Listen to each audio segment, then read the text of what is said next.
Buenas tardes a todos. Vamos a comenzar la última mesa. Vamos a hablar ya directamente de la parte más motivadora, si queréis, de cada 4 años, que son elecciones puras y duras. ¿Dónde están los candidatos ahora mismo? ¿Hacia dónde van? ¿Qué posibilidades tienen de ganar? Etcétera, etcétera. Vamos a hacer un repaso por todo lo que nos dé tiempo a repasar en una hora. Tengo conmigo, y siento tirar de chuleta, pero es que, ¿cómo se llama? Con la letra que tengo, si no lo hago, podría estar dando la alineación de los Chicago Bulls de 1996. Tengo a Carlos Hernández Echevarría, que es coordinador de políticas públicas en Maldita.es y autor en el número que os han entregado a la entrada. Pedro Rodríguez, profesor de Relaciones Internacionales y director de contenidos de la revista Política Exterior. Y a Cristina Crespo, investigadora del Instituto Franklin de la Universidad de Alcalá. Yo soy Enrique Cocero, soy consultor político. Tengo la suerte de poder decir que me he dedicado a muchas campañas electorales y las primeras que hice, al menos las 3 primeras, las hice en Estados Unidos. La primera en 2012 con Scott Brown por el estado de Massachusetts, que perdimos contra la posteriormente celebérrima Elizabeth Warren. Luego estuve trabajando para Charlie Baker, también en el estado de Massachusetts, para gobernador, que afortunadamente ganó y de hecho ha salido del puesto hace relativamente poco. Luego he estado trabajando en otras campañas adicionales en el estado de Massachusetts, tanto para congresistas al Congreso de los Estados Unidos como para congresistas y senadores a la propia asamblea del estado. Y luego he hecho recorrido, como procede, por PACs, super PACs, unos bastante trabajo para para candidatos y representantes del estado de Missouri. Y que bueno, luego al final nunca es Missouri, porque en Missouri hay ciertas, digamos, limitaciones no presupuestarias, pero las donaciones se acaban más pronto que tarde y al acabarse más pronto que tarde tienes que empezar a buscar donaciones en otros estados. Pero como no hemos venido aquí a hablar de mí, vamos a hablar de las elecciones y vamos a empezar dando un punto de situación sobre cómo está ahora mismo lo que queda por decidir, ¿de acuerdo? Hay 50 estados, todo el mundo, a nadie les ajeno eso, 43 básicamente están decididos. Aquí estábamos hablando antes de que podía haber alguna sorpresa sobre algún estado decidido, ya veremos. Y los que ahora mismo están sobre la valla serían Wisconsin, en el cual el agregado de encuestas está dando a los demócratas 1,6 puntos a favor. El estado de Michigan, que las encuestas están dando a favor de los demócratas 1,6 puntos a favor también. Pensilvania, a favor de los demócratas 0,6. Carolina del Norte, a favor de los republicanos, 0,9. Georgia, a favor de los republicanos, 1,1. Nevada, a favor de los demócratas, 0,9. Y Arizona, a favor de los republicanos, 1,2. Con este resultado, si los que decimos que están a favor de los demócratas y los que decimos que están a favor de los republicanos se cumplen, ahora mismo habría 276 colegios electorales para Kamala Harris, lo que le haría inmediatamente presidenta de los Estados Unidos, presidenta electa de los Estados Unidos, y 262 para Donald Trump. Es decir, Kamala Harris estaría sobre 6 y Donald Trump estaría a -8, ¿de acuerdo? Entonces, esto significa que a Donald Trump no le vale con un estado como pueda ser Nevada para ganar. Nevada, si no recuerdo mal, son 5 colegios electorales. Él necesita algo más. Necesita Nevada y Arizona, ganar en esos 2 estados, o pegar el bombazo y ganar en Pensilvania. Que Pensilvania, las últimas elecciones las ganó Joe Biden y me han recordado aquí mis colegas antes que efectivamente en 2016 las ganó Donald Trump. Son 19 colegios electorales. Eso le haría agarrar la elección sin preocuparse por ningún otro estado, motivo por el cual podemos sospechar que este fin de semana haya dado con Elon Musk un meeting en el mismo sitio donde intentaron asesinarle hace varias semanas. Entonces, básicamente, con perdón del chiste malísimo, Pensilvania es lo que más a tiro tiene que tener ahora mismo Donald Trump, vamos a empezar y vamos a hablar por esa gente que en teoría le tiene que dar las elecciones a Donald Trump, que técnicamente son los indecisos. Yo todos los años doy un máster en la Carlos III sobre comunicación corporativa institucional. Y siempre pongo una viñeta que dice que hay 3 cosas que nunca ha visto nadie en esta vida. Uno es un ovni, otro es al Bigfoot y el tercero sería a un votante indeciso, independientemente de la viñeta. La primera pregunta sería: ¿dónde están esos indecisos? Y sobre todo, si las legislativas, es decir, se va a elegir a 435 congresistas y a 33 senadores, si esas legislativas van a producir un efecto arrastre en algún sentido, o se va a dar la dicotomía, es decir, que en un estado se vote a un representante demócrata y se vote a Donald Trump en las presidenciales, o se vote a Kamala Harris en las presidenciales y se vote al candidato republicano en las legislativas. Carlos. Bueno, ¿qué tal? Muy buenas tardes. Gracias por la invitación. Los indecisos son tradicionalmente en la ciencia de la encuestación en Estados Unidos siempre se dice que es esa gente que te dice que no sabe a quién votar, pero que va a votar, pero que al final no votará. Y es un poco como se han interpretado todo este tiempo. Lo cual no quiere decir que al final, si por ejemplo, como podría pasar perfectamente, si las elecciones acaban decidiéndose en Michigan o en Pensilvania y se acaban definiendo por un margen de, ¿sabes? No sé, de 12 millones de votos emitidos, 15.000, pues hombre, 15.000 indecisos seguro que hay. Eso no cabe la menor duda. ¿Qué les motiva para votar? Bueno, lo que nos dicen en el pasado es que son gente que conecta un poco con el, digamos, para nosotros los aquí presentes es una obsesión no seguirlo a través de años, pero normalmente esto es gente que conecta unos 3 semanas antes de las elecciones, vota un poco en función, ¿sabes? Son votantes de poca información, votan mucho en función de lo que consideran que va a ser el estado de la economía, cómo les afecta a ellos mismos. Eso es la tradición. Lo que pasa es que desde que Donald Trump entró en el escenario, la tradición política es una cosa que hay que coger así, con pinzas y con mucha tranquilidad. Yo creo que hay una parte de tu pregunta en la que sí nos podemos fiar de la tradición, que tiene que ver con si el efecto arrastre es en un lado o en otro. Es decir, si tú votas a tu congresista republicano y dices, pues voy a votar también a Donald Trump, o al revés. Tradicionalmente, y yo creo que esto no cambiará, top of the ticket, el candidato nacional, el candidato a presidente, es el que arrastra el resto del voto. Yo no sabría muy bien a quién votar, pero bueno, como he decidido que voy a votar a Trump, pues esta vez voy a votar a los republicanos. Que por supuesto existe el fenómeno del split ticket de votar a un candidato a senador de un partido y al presidente. Sí, pero es algo raro y cada vez más raro, ¿no? Entonces yo creo que ahí lo que vamos a ver es una campaña nacional y te diría un paso más. Creo que Donald Trump, desde que entró en política, ha definido y ha sido digamos, la figura en torno a la que ha girado las elecciones todas las veces, y creo que va a pasar lo mismo. Desde luego que tiene una rival, que es Kamala Harris. Pero en el fondo, cada elección que ha habido desde que Trump entró en política es un referéndum sobre Trump. Queremos darle 4 años más, queremos que regrese, todo eso. Entonces, la gran pregunta de estas elecciones sigue siendo Trump. ¿Puede cambiar mucha gente de opinión sobre Trump? Puede haber mucha gente que llegue a estas elecciones y diga, hombre, yo, ¿sabes? Cuando Trump alentó que entrara una multitud violenta en la sede del Congreso, realmente no lo veía muy claro, pero ahora que ha dicho esto, no, voy a votar a Kamala Harris.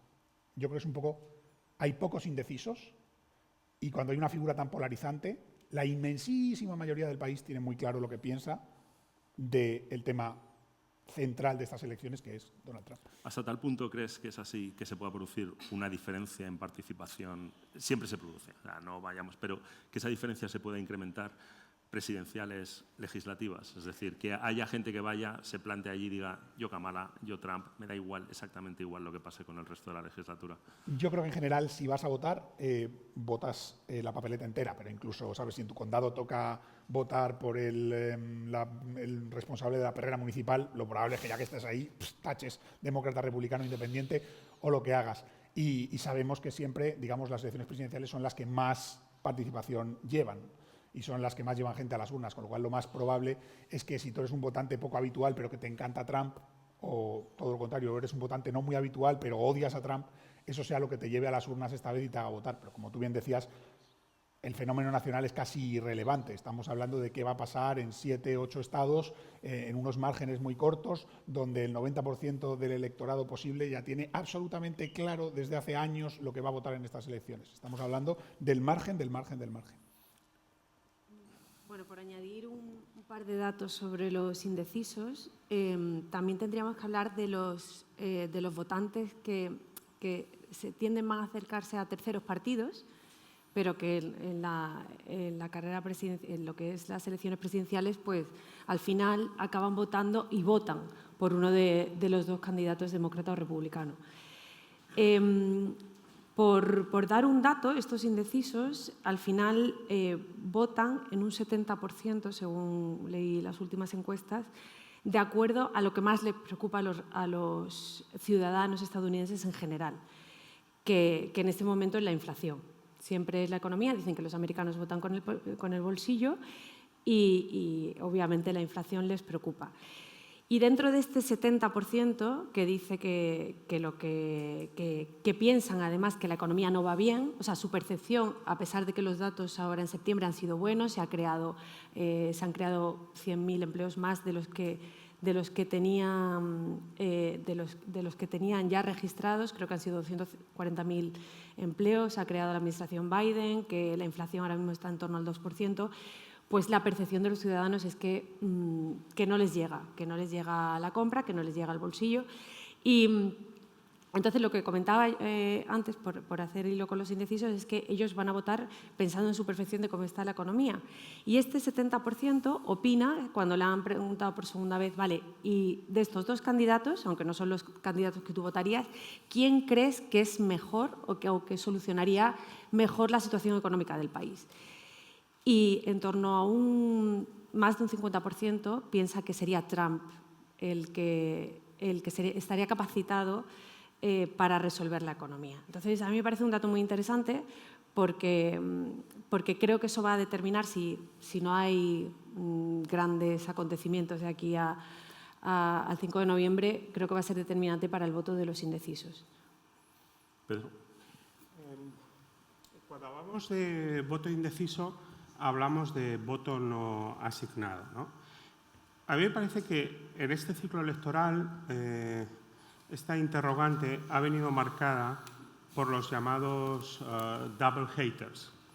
La gente que a principios del verano se declaraba absolutamente contraria a votar o por Trump o por Biden. Según las encuestas, los double haters eran casi el 25%. Y representaban el porcentaje más alto registrado en las 10 últimas elecciones presidenciales en Estados Unidos. Bien, ¿qué ha cambiado? La candidatura de Biden. Biden se tuvo que rendir a la evidencia del debate en Atlanta y lo que hemos visto es cómo la elección ha pasado de una derrota bastante segura con Biden como candidato a lo que tú acabas de describir, que es un empate técnico, porque son márgenes que caen dentro del error mínimo, que la verdad no nos dicen mucho de cuál va a ser el resultado del 5 de noviembre. Entonces, ¿quién se ha beneficiado de, digamos, al ser una nueva candidata? Se ha beneficiado Kamala Harris, pero no hasta el punto, no podemos, porque lo hizo bien en el debate. En el último debate, pues ya ese va a ser el resultado de las elecciones, por supuesto. Estamos hablando de algo muy fluido. Luego, como estamos en un momento extremadamente paranoico en la política de Estados Unidos, recordamos 2016 y todo el voto oculto a favor de Trump que no floreció. Y vemos otra vez. Yo no sé a estas alturas cómo puede haber alguien indeciso con respecto a Trump o cómo puede haber alguien, digamos, sí que entiendo que puede haber gente que tenga ciertos reparos en expresar su respaldo por Donald Trump.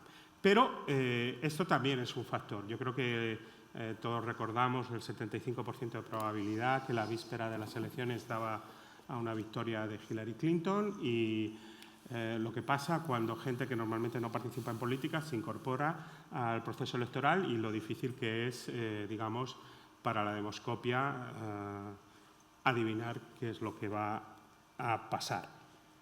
En cuanto a lo de votar de una forma al Congreso y otra forma a la presidencia, esto forma parte de una tradición muy de Estados Unidos, acelerada en el siglo XX, que es divided government, que es decir, otorgar a un partido el control de la Casa Blanca y otorgar a la oposición el control de una o dos de las cámaras federales. ¿Cuál es el problema de divided government. En principio parece una idea que encaja muy bien dentro del diseño de la arquitectura política de Estados Unidos, del conflicto forzado, de que los óptimos resultados solo se consiguen a través del consenso, de la aversión de los fundadores a la concentración y abuso y a evitar el abuso de poder. Pero la realidad es que Divided Government se ha traducido en otro fenómeno muy conocido, que es el gridlock. Si a Divided Government le sumas no la polarización, yo creo que ya deberíamos hablar de tribalización política en Estados Unidos, el resultado es que nada realmente funciona en Washington. La imposibilidad de construir los mínimos consensos necesarios para avanzar en la gobernanza. Entonces, vemos cómo, en este sentido del divided government, estamos en una época de minorías tímidas. Se gana la Casa Blanca por muy pocos votos electorales, lo cual no quiere decir que no sean mayores votos el número en voto popular, por supuesto, y se controlan las cámaras por muy pequeños márgenes. Y aquí es donde aparece la frikipandi, es decir, la tiranía de la minoría. Cuando tú necesitas votos de forma desesperada para sumar mayorías, los partidos tradicionales tienen que hacer el pino. Y si uno observa la última legislatura con la frikipandi trumpista y lo que ha tenido que hacer el Partido Republicano, especialmente en la Cámara Baja, se puede dar una idea de qué se traduce el partir la papeleta, split the vote, y votar estas diferentes opciones. Tenemos una idea del sistema parlamentario de Estados Unidos como un sistema bipartidista. Yo creo que tendremos que empezar a reconocer que es un sistema de facto multipartidista, ¿no? Está el trumpismo, la frikipandi, tienen 20 escaños en la Cámara Baja, pero son decisivos. Están lo poquito que queda en el Partido Republicano, los Never Trumpers, que quieren, digamos, pintar, colorear dentro de las líneas, pero, en fin, es una especie en vías de extinción dentro del Partido Republicano. Y luego el Partido Demócrata, que, por supuesto, son dos partidos. No me gustan nunca las comparaciones con España, pero sí es como si fueran Podemos y el PSOE fueran un solo partido político. Esto es lo que es el Partido Demócrata. Parte de la crisis de la democracia en Estados Unidos es una crisis de los partidos políticos, pero bueno, no lo vamos a agotar todo en la primera pregunta, ¿verdad? No, y además que me hace gracia, has olvidado a los tres amigos, Romney y sus dos cercanos en el Senado, republicanos, que votan casi más, no más, pero está bien pensar que casi más con los demócratas. Y luego dices, nada funciona, bueno, funciona el Tribunal Supremo todavía.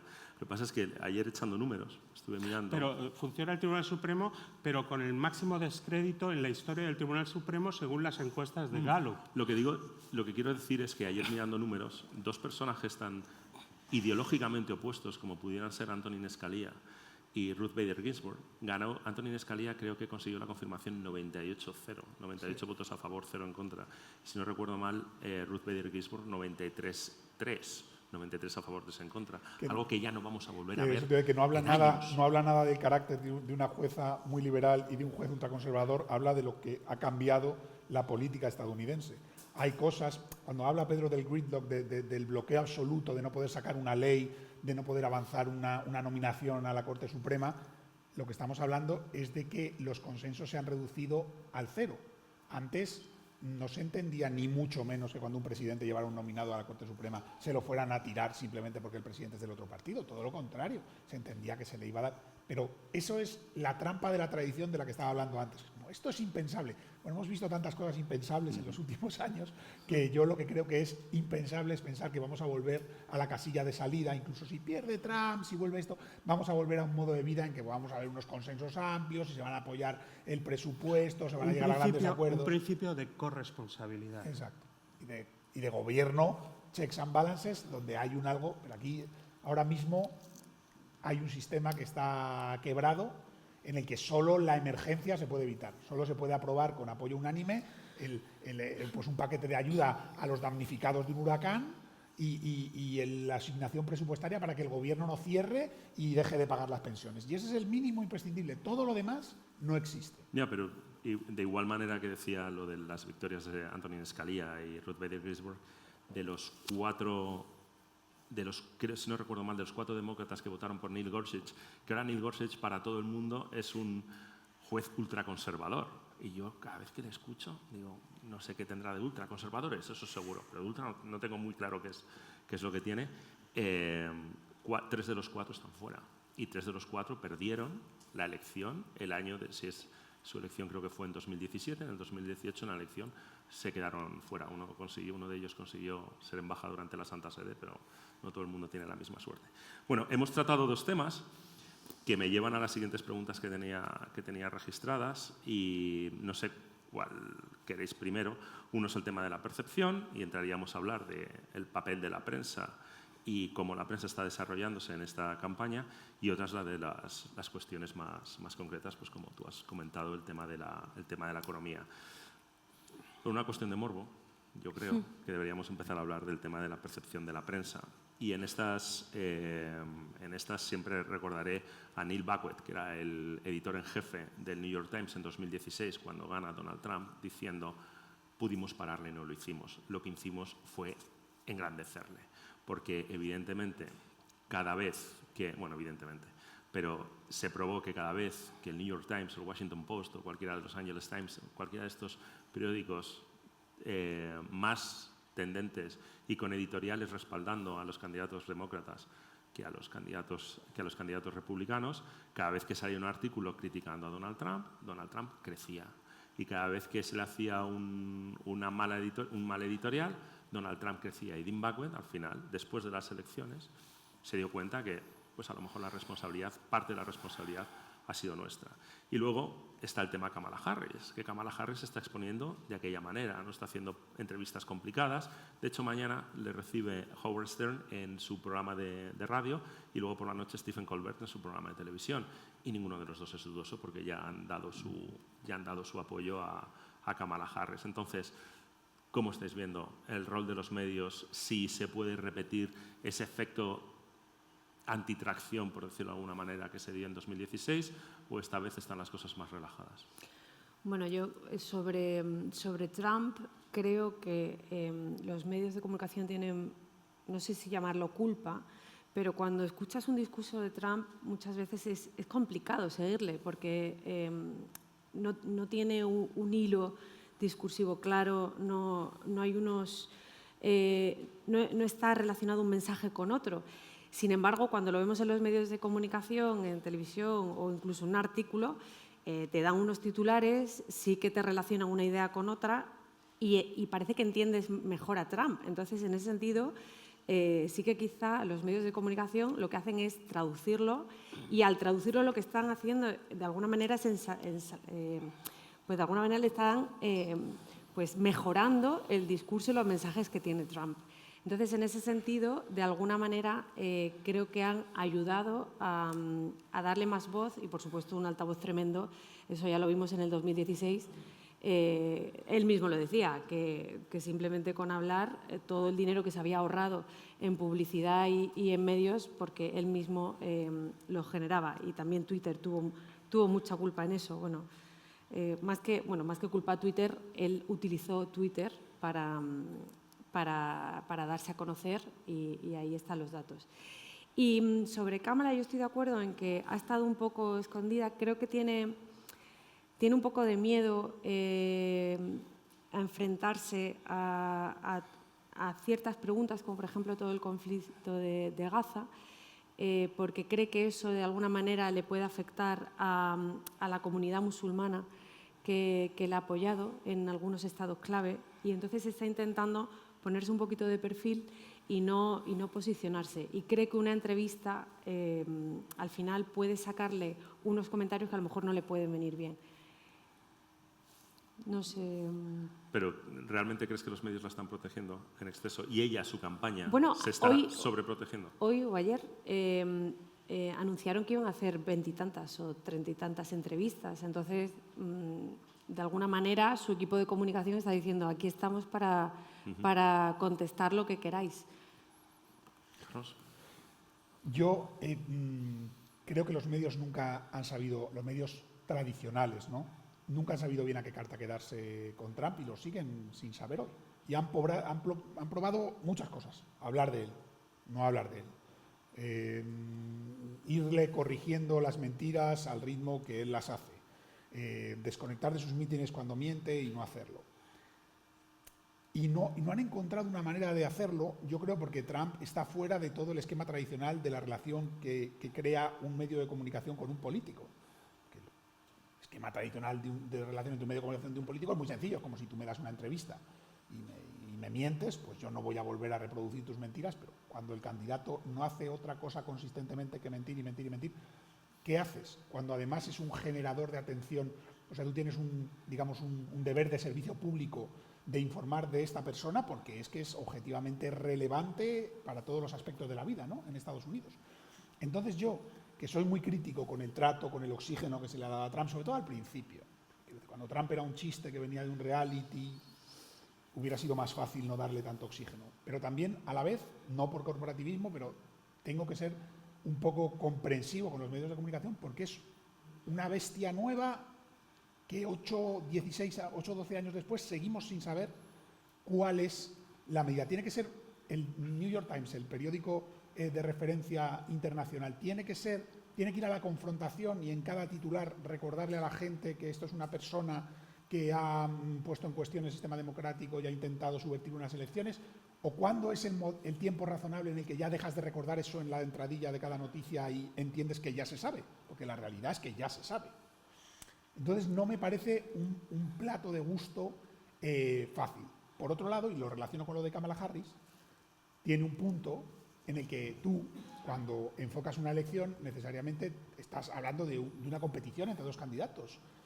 Entonces muchas veces necesitas historias negativas y positivas sobre ambos candidatos y claro, crear ese falso equilibrio es un poco irresponsable y es un poco abiertamente difícil, porque estás hablando de que hay un candidato que dice hace una semana, el problema del crimen se solucionaría fácilmente, vamos a hacer un día de la furia en que dejemos a la policía actuar como quiera, sin consecuencias, no sé qué, y el otro candidato pues a lo mejor no ha sido tan sincero como tenía que ser sobre su plan fiscal. Y esas dos relaciones van a ocupar 3 columnas en el periódico de mañana, pero no son equivalentes, o sea, aunque los dos representen una falla de candidatos. Entonces, respecto por ejemplo, a cómo Kamala Harris está enfocando esto de las entrevistas, yo creo que es un cálculo que tú conoces mejor que nosotros de riesgo-beneficio. ¿Cuánto puedo sacar yo de exponerme? Es decir, si yo voy a Face the Nation o a 60 Minutes a hacer una entrevista durísima que me va a sacar 3 días de hacer campaña en los estados clave para preparármela, ¿yo cuántos votos voy a ganar aquí? De la gente que yo quiero convencer, ¿cuántos ven 60 Minutes? ¿O cuántos pueden, si cambio la narrativa sobre mí, cuántos van a verse afectados? Pues a lo mejor prefiero irme a Howard Stern o a Joe Rogan o a incluso cosas, ¿sabes?, que se van completamente por el mismo motivo de que los políticos españoles acaban aquí yendo al hormiguero y irán con Broncano y irán con todo el mundo, ¿no? Porque llega un momento que te echas el cálculo y dices, pues es que a lo mejor, más que pasar una colonoscopia aquí delante de un periodista político, me interesa hacer otra cosa. Yo creo que ella tiene una responsabilidad de dar muchas más respuestas de las que ha dado. Pero sí que es cierto que de aquí a un mes de las elecciones, claro, yo pienso eso porque soy periodista, pero no estoy seguro de que si fuera su jefe de campaña o si tú fueras su consultor, le dirías, no, tú lo que necesitas es sentarte con el editorial board del Washington Post y estar ahí 3 horas respondiendo preguntas sobre tu plan de incentivos fiscales o la frontera. Quizás electoralmente no es lo que tiene más sentido. Bueno, de todas maneras, hay que reconocer que tan cerca lo tiene Kamala Harris y el mercado mediático de Nevada y Arizona es tan barato que lo mismo hay que enterarse si Joe Rogan es muy escuchado en Nevada y en Arizona para poder ganar esos votos. Pedro, sobre la misma pregunta te voy a añadir un plus más y es cuál es el nivel que están jugando, cuál es el papel que están jugando los medios, sobre todo teniendo en cuenta que Kamala Harris ha pasado de ser una vicepresidenta no muy solvente, con no muy buena fama, a una candidata muy potente capaz de ganar la elección. ¿Dónde está, si ha habido algo que los medios hayan tenido que ver, hayan jugado algún papel dinamitador en esa elevación de Kamala Harris como candidata? Bien, sabemos que Donald Trump es un mentiroso compulsivo, pero en la campaña de 2016 dijo dos cosas increíblemente sinceras.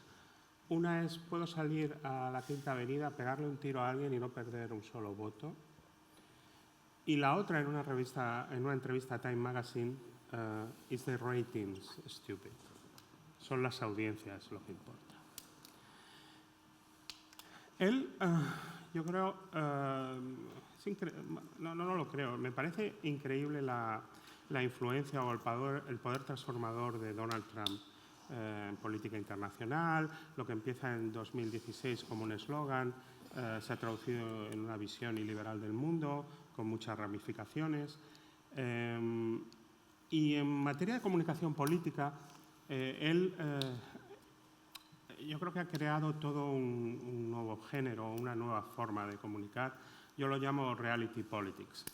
Como todos sabemos, la precampaña de Donald Trump fueron 14 temporadas de un reality show, The Apprentice, en el cual él se presenta como alguien que decide, ¿no? Detrás de una mesa de despacho, perfectamente iluminado, perfectamente peinado, es difícil, pero como un líder decisorio. Ustedes, que son una audiencia sofisticada, me dirán, oye, que es un reality show, que estaban decidiendo sobre tonterías. Pero no importa. No importa, para la gente no es reality TV, es TV. Y yo creo que Reagan decía que él todo lo que había aprendido de política lo había aprendido en Hollywood, porque él era el presidente del sindicato de actores y tenía que negociar con los otros actores y con los otros sindicatos de Hollywood y con la mafia de los estudios. Yo creo que todo lo que ha aprendido Trump de comunicación política lo ha aprendido en la televisión, ¿no? La reacción de Pensilvania, saber que ese era el minuto de oro y que lo tenía que aprovechar, me pareció absolutamente televisivo. Y la forma en que planteaba la comunicación diaria en la Casa Blanca, ¿no? Como un conflicto en el cual él al final del día es capaz de... O sea, la bronca diaria modulada y todos sabemos un poco la dinámica de los realities. ¿Quién gana un reality? Pues el más estridente, el que más insulta, ¿no? ¿Me entiendes? Es un poco esta tendencia a confundir lo soez con lo sincero. Y todo esto, y la mala educación con lo genuino. Y todo esto lo ha sabido tejer y entretejer increíblemente bien a su favor. En los últimos días de su mandato salió de la Casa Blanca y se dirigió al pool de periodistas en la puerta y les dijo medio en serio, medio muy en broma, me vais a echar de menos.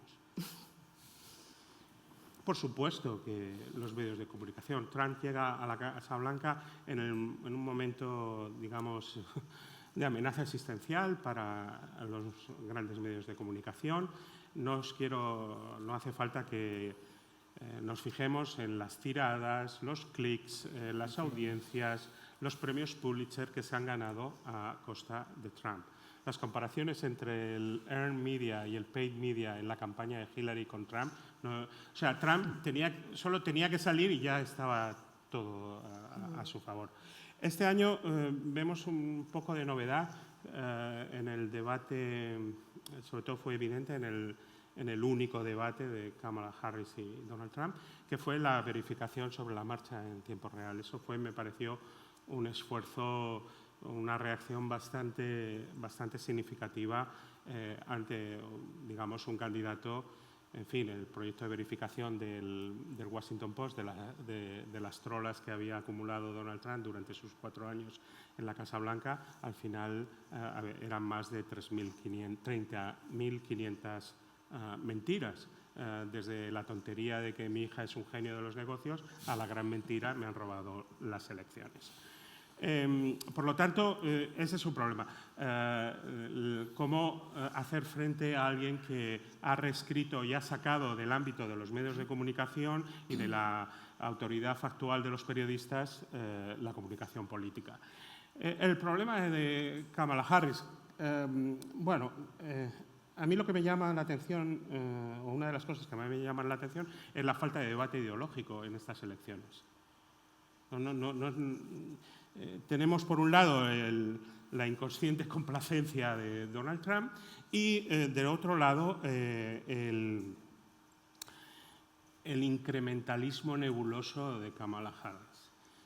Yo cuando oigo a Kamala Harris es que casi puedo escuchar los focus groups donde se ha establecido lo que ella está diciendo. Y es lo de Biden más un poquito más. Pero básicamente. Creo que el momento más excepcional de Kamala Harris, y dice mucho de su relación no existente con los medios de comunicación, fue cuando se sentó con Oprah Winfrey, un personaje, a mi juicio, también más que cuestionable, y le dijo que ella tenía una pistola y que si alguien entraba en su casa le pegaría un tiro para después carcajearse. Creo que eso es lo más significativo, ¿no?, en términos de comunicación política. Vemos un esfuerzo deliberado desde la selección del número 2 a lo de la pistola de Kamala, a robar la narrativa al Partido Republicano y a Donald Trump. Ahora el Partido Demócrata es el Partido de la Libertad, ¿no? Bueno, la libertad entendida como los derechos reproductivos, pero también el derecho a que cada uno tenga un arsenal en casa, pensando que cuantas más armas tengan los ciudadanos, más seguridad van a tener. En fin, siempre es un espectáculo fascinante la comunicación política en Estados Unidos, pero yo creo que estamos asistiendo a una degradación. No hay debates que... o sea, la comunicación política que vemos no sustentan un debate y me parece un poquito la lona del tongo en ese sentido. No estamos... a convertir estas elecciones en otro referéndum sobre Donald Trump con los problemas que tiene Estados Unidos, domésticos e internacionales, me parece un engaño y los medios no deberían ser cómplices en ese engaño. Fíjate, yo creo que el mensaje, tú decías, el mensaje de Kamala Harris, ¿no?, y cómo se presenta a ella como el Partido de la Libertad. Yo, fíjate, creo que todo lo que ella hace, y muchas veces es como una profundidad de un dedo verdaderamente, es más un mensaje de normalidad. Sí. Si la ves en el debate, era todo como sus caras de... ¿Sabes? Como, ¿qué más hace falta lo que está diciendo este señor? O sea, lo que está constantemente diciendo es como, tengo aquí enfrente una gente rarísima que quiere meterse en tus decisiones de qué haces tú con tus médicos, que está todo el día armándola, que tiene unas opiniones raras que en tu vecino te parecerían raras, y nosotros somos los otros. Y es verdad que ese los otros incluye cosas como tan normales en Estados Unidos como tengo una Glock debajo de la almohada y le voy a pegar un tiro a quien cruce la puerta. Es que eso se parece mucho más a la normalidad a la que quiere apelar Kamala Harris de lo que nos parece aquí, ¿no? Pero es verdad que el debate de ideas está ausente de la campaña. Ahí llevo yo lo del referéndum sobre Trump, que me parece que Harris y Walz están jugando a este juego de está este señor aquí, que es rarísimo. Ya incluso hemos superado la idea esta de va a traer la dictadura. Yo veo una derivación hacia el mensaje de es que nosotros somos un poco como vosotros y como la mayoría de los estadounidenses y esta gente es extrañísima. Y yo creo que la insistencia en eso anula cualquier debate ideológico, como decía Pedro, de cuál va a ser el futuro de las pensiones y de la economía, cómo vamos a hacer una serie de cosas que han estado en el centro de las campañas electorales de los últimos 20 años y que ahora, lo que se decía de Kamala Harris y su compañero de fórmula, están haciendo una campaña de vibes, ¿no? De darte una idea de que son gente simpática, normal. Pero claro, ahí no hay ninguna profundidad política en cuanto a lo que va a ser el futuro del país si gobiernan. Eso es indiscutible. Los medios, yo creo que efectivamente han normalizado a la fricada que es Donald Trump. Empezando por el pelo amarillo, el color naranjito, la mujer Melania, los lugares donde vive. Es todo realmente un freak show. Pero que nos parece... bueno, ya después de 12 años... Pero ya nos parece que es lo que hay, ¿no? Esto sí que... y creo que ha sido... me parece que ha sido una narrativa, porque la idea de que van a ser las últimas elecciones, que él es una amenaza a la democracia, que le vamos a tumbar en los tribunales, todo eso no ha funcionado, ¿no? Y yo creo que en eso parte de salvar los muebles o de impulsar la candidatura de Kamala ha sido exponer pues, es que son muy raros si te pones a pensarlo, pero la gente obviamente no se pone a pensarlo. La frase no es mía, pero la he pensado tantas veces que empiezo a pensar que sí lo es.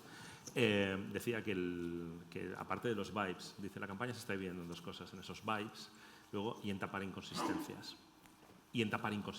Lo que están haciendo es básicamente tapar inconsistencias. Y ponía un ejemplo que era muy divertido que decía, si la candidata es medio afroamericana, medio india y es mujer, evidentemente la diversidad en esa candidatura se demuestra con un hombre varón heterosexual con, ¿cómo se llama? Con historial militar y armas debajo de la cama.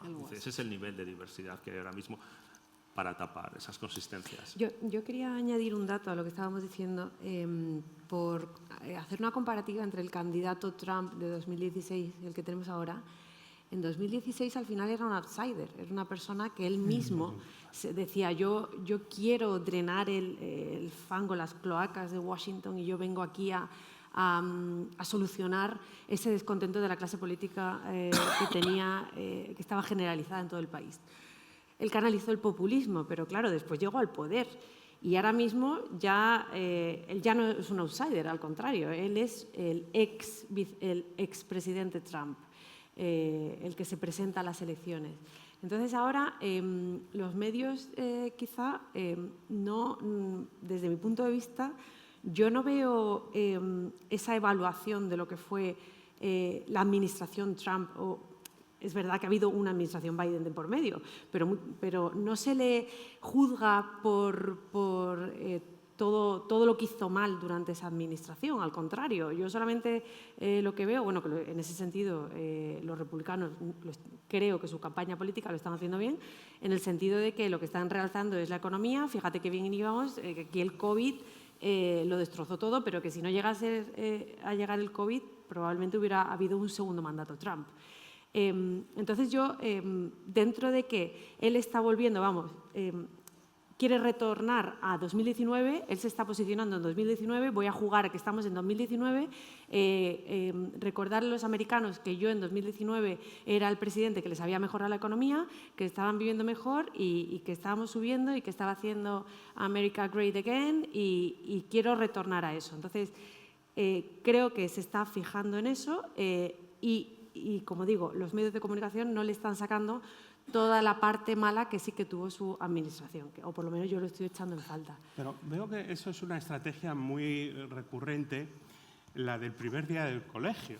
O sea, aquí en España vemos algún discurso de alguien que lleva 7 años en la Moncloa como si fuera el primer día de gobierno, ¿no? Y no llevase no sé cuánto tiempo funcionando. O sea, esto de que cada día es un nuevo día en el mundo de la política, en este corta y pega que hay de estrategias políticas en este momento populista que se extiende no solo en la democracia de Estados Unidos, me parece muy recurrente, ¿no? Que cada día es borrón y cuenta nueva. Sí, que todo el mundo llega virgen al día Fíjate, siguiente. me interesaba mucho que decía Cristina, también por poner esto en su justa medida, porque efectivamente que el mensaje de Trump es, yo creo que va en dos polos.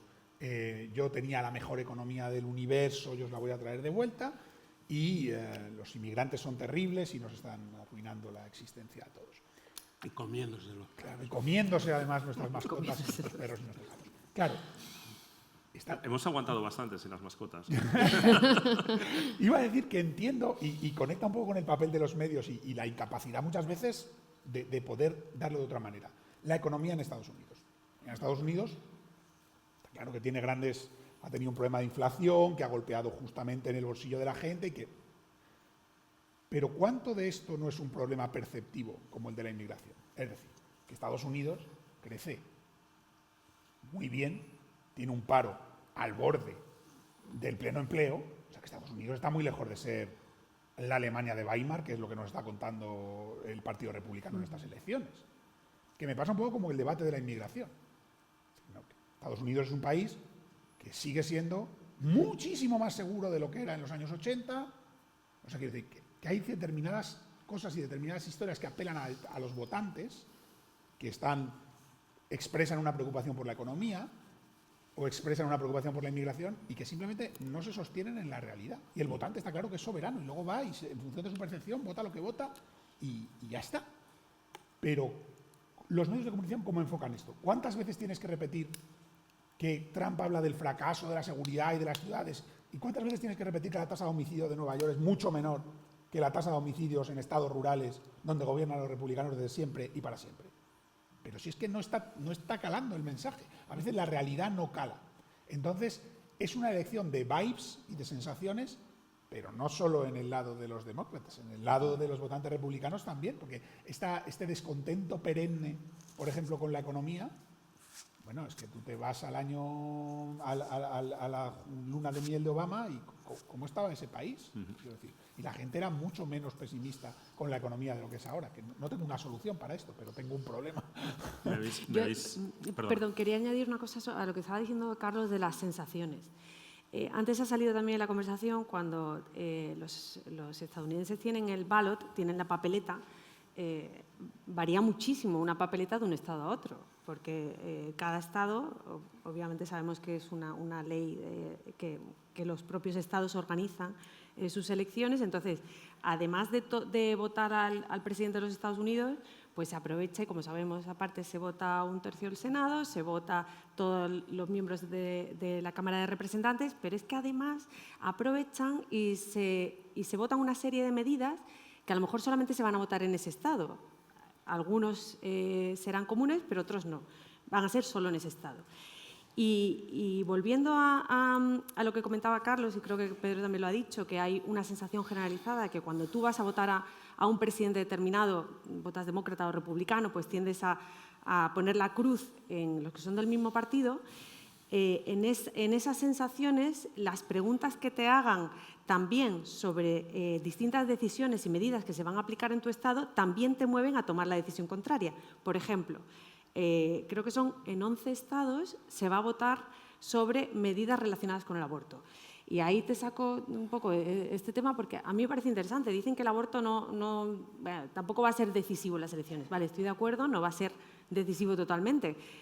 Pero si en esos 11 estados una de las preguntitas que te van a hacer es ¿quiere usted endurecer las medidas? Bueno, pues sabemos por lo que ha pasado con el aborto, ¿no?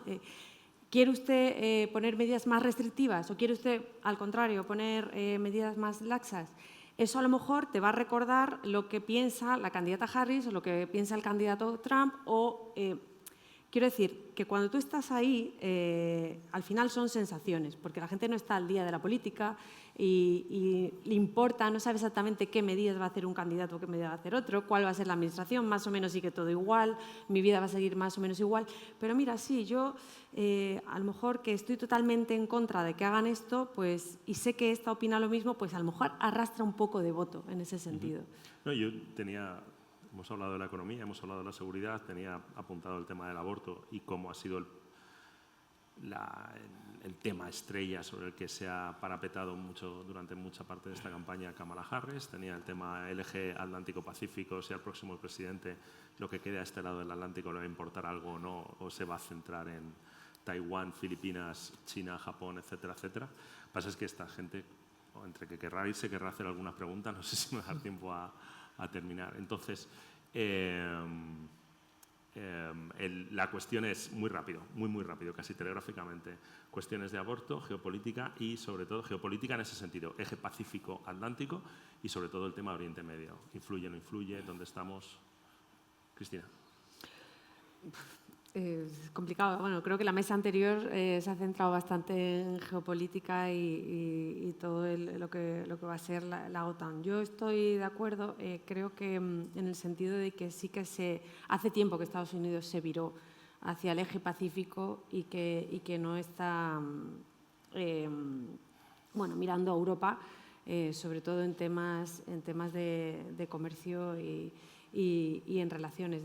Europa sigue siendo... O sea, yo tengo cierto miedo o pesar, que no sé qué pasaría con una administración Trump en sus relaciones con Europa. No sé si está relacionado con la pregunta exactamente que planteas de la geopolítica, pero sí que sabemos que Trump ha coqueteado con líderes un poco dudosos como sabemos con Rusia o se ha podido alinear con Irán. Y tal y como está la situación ahora mismo de tensiones internacionales y cómo está el tablero internacional, eso me preocupa un poco porque Trump no es un experto y él mismo lo dice. Y simplemente va a depender del grupo de asesores que en ese momento le digan que se acerque a un lado o hacia otro. En cuanto a Kamala Harris, yo creo que lo que va a haber es una continuidad en política exterior en la política que ha tenido Biden. Pedro. Bueno, yo voy a ser obediente y voy a intentar contestar a las dos cosas. Aborto, por supuesto, es la guerra cultural en Estados Unidos. El consenso que acaba en los 60 con la cultura, ese gran cañón del Colorado que cada vez se hace más grande y que suele gravitar en torno a cuestiones de vida y muerte, la pena capital, las armas, por supuesto, el aborto. A Donald Trump el aborto le importa lo que yo te diga. Yo creo que es uno de los casos más de fariseísmo, hipocresía y cinismo. Los evangélicos le llaman el mensajero imperfecto, the imperfect charger. En fin,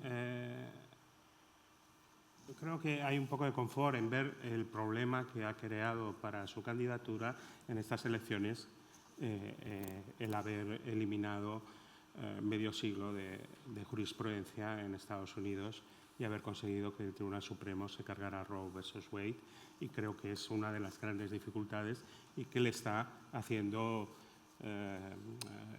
bueno, él es muy fluido siempre, pero le está forzando la mano bastante en este ciclo electoral.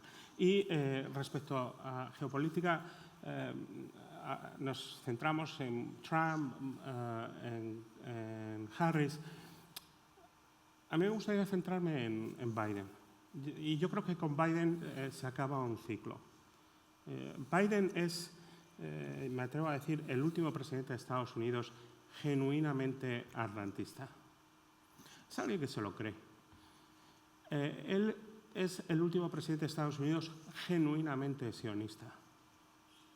Y yo creo que, con independencia de los resultados del 5 de noviembre, los esfuerzos o la política exterior de Estados Unidos que hemos visto durante 4 años, yo creo que suena todo un poco a fin de ciclo, al mundo de ayer. Y no creo que sea muy acertado esperar un 100% de continuismo, incluso si gana Kamala Harris. Bueno, yo sobre el tema del aborto, creo que el 70% de los estadounidenses están de acuerdo, o sea, una cifra muy mayoritaria, en que tiene que haber algún tipo de protección que ya no existe a nivel federal y que claramente está teniendo un impacto que se ve primero en las propias encuestas. O sea, estamos hablando de que las mujeres están votando, están con una intención de voto por Kamala Harris respecto a Donald Trump con 30 puntos de diferencia. Es que es un margen enorme, pero creo que es mejor todavía a termómetro ver la actitud de Trump. Trump está mandando a su vicepresidente a hacer un discurso antiabortista tradicional para las bases republicanas, tal. Él mismo está diciendo: mi presidencia va a ser genial para la salud reproductiva de las mujeres, pero a la vez esto de la Corte Suprema fue cosa mía, pero no fue tanto cosa mía, y a la vez está sacando a su mujer, a Melania Trump, a decir que ella está a favor del derecho al aborto. Esto nadie se le puede imaginar que esto es casual. Están intentando jugar. Están viendo cómo la sanción pública que está teniendo lo del aborto, particularmente en algunos estados donde les puede hacer mucho daño. Entonces yo creo que esto es un tema del que los demócratas no dejarán de hablar de aquí a las elecciones, porque les da muchos votos, porque se ha identificado ya en Estados Unidos, a pesar de que moviliza enormemente a la base conservadora y evangélica, la gran mayoría está del otro lado, y esto da votos, y esto va a ser algo que van a explotar los demócratas. En cuanto a, y estando muy de acuerdo con lo que decían Cristina y Pedro, yo creo que Trump en política exterior es lo que ha sido siempre, pero no en su presidencia, sino lo que es desde los años 60. Un aislacionista, un admirador de los... le encantan las figuras autoritarias. Se siente humanamente atraído a esas figuras que entran en una sala y todo el mundo se pone así. Es que él lo dice. Hay que creerle a veces cuando dice las cosas. Entonces, quiere decir esto un gran giro geopolítico. No, si el giro geopolítico ya se hizo. Ya Obama nos dijo, es que ya basta, por favor, de Oriente Medio y de Europa. Estados Unidos tiene que estar fijándose en Asia. Lo que pasa es que Europa y Oriente Medio no le dejan. Cuando estalla Ucrania y cuando estalla Gaza, digamos, Estados Unidos no tiene un mecanismo realista para ignorar que eso está sucediendo y no hacerlo, y no prestar atención, y no prestar ayuda a Israel, y no hacer otras cosas, simplemente no puede hacerlo. Dicho esto, creo que que en los tiempos en los que el centro de la política exterior estadounidense era la OTAN, y qué pasa en Europa, y si hay una división en Berlín, y si guiñan los rusos, eso está en las novelas de la Guerra Fría y ha ido desde entonces así. Y va a seguir yendo muy así porque Estados Unidos sabe que su futuro económico y geopolítico pues no se va a jugar aquí. No quiere decir que no tenga que atender un juego aquí de vez en cuando, pero que su atención y sus recursos deben irse a Asia. Eso es un consenso estadounidense de republicanos, demócratas, libertarios y medio pensionistas. Vale, gracias. Como nos hemos pasado de tiempo, yo creo, un poco. Un par de preguntas, si alguien tiene algo que preguntar.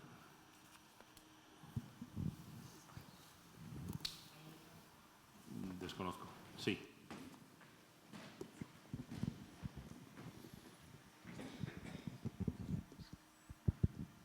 Bueno, muy buenas, gracias. Tal cual como nos ha apuntado Enrique, al que por cierto ya conozco y admiro su amplio conocimiento en torno a estas materias, ahora mismo Kamala Harris tendría una pequeña diferencia en torno a lo que son estas elecciones. Si las encuestas corroboran este resultado, la pregunta que yo quería lanzar es ¿qué futuro podemos esperar del Partido Republicano? Actualmente la suegra de Donald Trump es la copresidenta del Comité Republicano. ¿Podríamos esperar una fractura en el partido? ¿Podríamos esperar...? La suegra no, la nuera. Lara Trump, creo que es. Sí, por eso la nuera, no la suegra. Bueno, perdón. No sé si podríamos esperar lo que se dice una fractura dentro del partido, podríamos esperar continuidad, a lo mejor una candidatura para 2028 como la de Nikki Haley, ex embajadora de Naciones Unidas, que fue muy crítica en estas pasadas primarias con Donald Trump. O si por otro lado también, otra pregunta que también la quiero lanzar de manera alternativa, si ganase Donald Trump, ¿qué futuro podríamos esperar también del Partido Republicano? Es decir, tanto si ganase como si perdiese, ¿cómo se va a orientar el futuro de este partido, que al final es un partido de muchos años, muy importante en Estados Unidos, y yo creo que su liderazgo también va a afectar de una manera u otra? Es un partido que acabará tocando poder y es importante saber qué posturas y qué futuro va a marcar. Muchas gracias. Yo creo que a mí nada me fascina más que las dinámicas que se han establecido en el Partido Republicano en los últimos años. Creo que los partidos olvidan muy rápido y que si Donald Trump pierde, pues habrá unas nuevas primarias y unos nuevos liderazgos y quién sabe, a lo mejor a los 87 años, a los 91, a los 95 sigue presentándose y sigue ganando. Yo creo que hay mucha gente en el establishment republicano que está no solo dispuesta, sino deseando olvidar a Donald Trump, que no ha sido electoralmente una gran figura para el partido. Pero lo que ha representado Donald Trump en cuanto a qué movimiento, en cuanto a la gente que ha incorporado al proceso político, gente que no le preocupaba votar, pero que ahora vota, gente que no estaba politizada y ahora la política es el centro de su vida, creo que es imposible pensar que eso va a desaparecer. Donald Trump deja muchos hijos. Y si ponte que Donald Trump no se presenta dentro de 4 años porque pierde ahora, habrá unas primarias y se presentará Haley y a Haley sus rivales le echarán a la cara todas las cosas perversas que dijo sobre Donald Trump y Donald Trump será, incluso si no se presenta, el endorsement, el apoyo que buscarán los candidatos republicanos porque su base es absolutamente dominante en el Partido Republicano. Yo creo que nos hemos cansado de decir, habrá una revuelta, habrá una fractura. Es algo que hemos estado esperando una y otra vez a que suceda y no ha sucedido porque el peso, la influencia, el apoyo de Donald Trump es algo real, no es una construcción, es algo que está en el partido y está en el electorado conservador. Y además, dentro del Partido Republicano se ha creado un grupo de trumpistas que son bastante parecidos a él. No solamente le siguen, sino que son parecidos. Antes comentábamos, creo que es algo que salió hace tiempo, pero a mí me ha resultado sorprendente, el candidato republicano a senador por Minnesota, que es un afroamericano, que dice que la Segunda Guerra Mundial la ganaron los malos. Entonces, yo lo primero que pensé es, este señor es un trampista, o sea, porque es como calificamos a todas aquellas políticos dentro del Partido Republicano que dicen ese tipo de barbaridades. Y entonces sí que estoy totalmente de acuerdo con Carlos, pero creo que de alguna manera ha echado raíces el trampismo. Y dentro del Partido Republicano, pues igual que en su día pues todavía está el Tea Party u otras fracciones dentro del Partido Republicano, creo que el trampismo está ahí. No sé qué pasará, la verdad, ojalá lo supiera de aquí a unos años, pero que hay una serie de políticos que siguen la doctrina de Donald Trump y de alguna manera están haciendo carrera política desde diferentes lugares, bien por los ayuntamientos o en el Senado o en la Cámara de Representantes, pero que están ahí. ¿Alguna otra pregunta? Allí.